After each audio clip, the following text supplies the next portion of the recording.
Niacinamide ও salicylic সমৃদ্ধ lily face wash যা ফেসের ডেড স্কিন সেল দূর করে দেয় দ্বিগুণ ফাস্টার ব্রাইটেনিং। আপনারা জানেন দেশে এখন একটি বিশেষ পরিস্থিতি উদ্ভূত হয়েছে, জ্বালানি তেলের কিছুটা সংকট তৈরি হয়েছে। এই প্রেক্ষাপটে আমাদের কলাপাড়া উপজেলার ফেরিঘাট এলাকাতে আজকে সকালে 31 ব্যারেল তেল জব্দ করা হয়েছে। এখানে 15 ব্যারেল পেট্রোল এবং 16 ব্যারেল ডিজেল রয়েছে। আমাদের বিসমিল্লাহ ফিলিং স্টেশন আমাদেরকে অবগত না করে, অর্থাৎ উপজেলা নির্বাহী অফিসার এবং ওসি সাহেবকে অবগত না করেই সাব ডিলারের কাছে এগুলো প্রদান করেন। সাব ডিলারের আমরা বিস্ফোরক লাইসেন্স পেয়েছি হালনাগাদকৃত।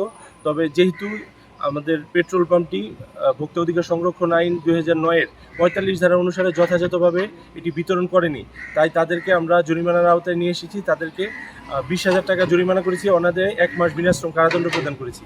এবং এই 31 ব্যারেল ফুয়েল আমরা সরকারের কোষাগারে এইগুলো বিক্রি করে যেই রাজস্বটা আদায় হবে সেটা আমরা সরকারি কোষাগারে জমা প্রদান করব। এখন আমি এটা পেট্রোল পাম্পের মালিকের জিম্মায় প্রদান করছি। তিনি এগুলো আনলোড করে তার নিজস্ব শ্রমিকের মাধ্যমে এটা ডিস্ট্রিবিউট করে দিবেন এবং এর মাধ্যমে যে আয়টা হবে এটা আমরা দ্রুততম সময়ের মধ্যে সরকারি কোষাগারে প্রদান করব।